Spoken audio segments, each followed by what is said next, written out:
Hello guys, so this is part 2 to the SpongeBob cake. So when I first got this inquiry, I was like, can I actually do this? Let me insert the pictures of what they wanted.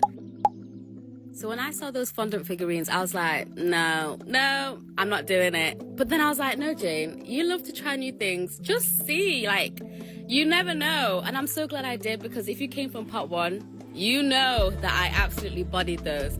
So the cake itself is vanilla sponge with pistachio buttercream, and here I just ombré'd with different shades of blue, and then I'm going in with a large leaf tip to do the kelp. So cute. But guys, when I was looking at the inquiry, right, I was looking closer and I was like, wait, this is not a UK number. Turns out these guys are from America. That's why I say these customers hold a special place in my heart, because they're my first American customers. From New York to be specific, yeah. They came to visit London for her birthday, but then they decided to make a pit stop in Manchester just to get one of my cakes. Do you know how special that is? Instead of writing on the cake, I decided to use these fondant letters, which worked out perfectly because they kind of look like the SpongeBob font. And then here I'm using my Wilton number 2 writing tip to do the... What even are these? They look like sea cucumbers? I don't know. To do the sky things. And I piped those in a bunch of different colors, which was very time consuming. And before you guys say, oh, why don't you just use a cupola?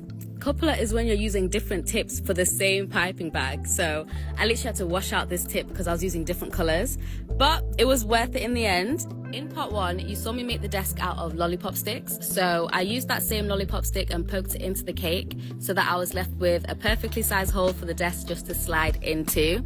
And I was so nervous doing this because I honestly thought they were gonna break. Like, I did not know how stable they were.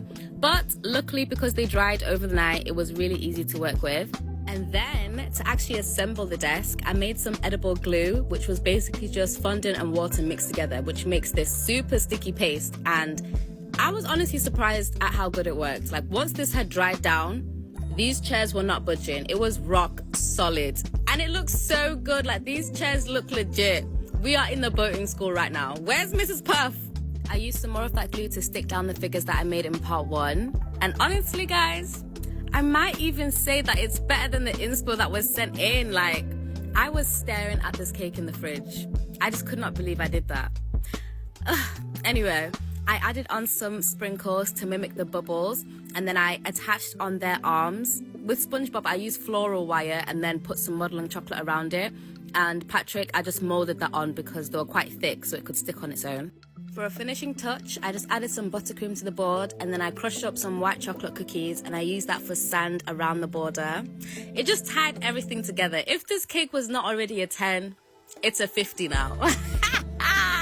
I finished off the cake with some glitter spray as always, and Daniel and Miriam, if you're watching this, I just want to say a huge thank you. Thank you for trusting me. Thank you for reaching out for the detour. Like, it literally made my whole week. And the feedback that they left me, guys, let me just show you what they said. Pause to read because I cried. I just love this community that we've built on this page. The cuties unite! I love it so much. As always, guys, let me know what you think of this cake, and I did manage to get a little video of their reaction. I love it. Thank you so much. American followers, guys. New York.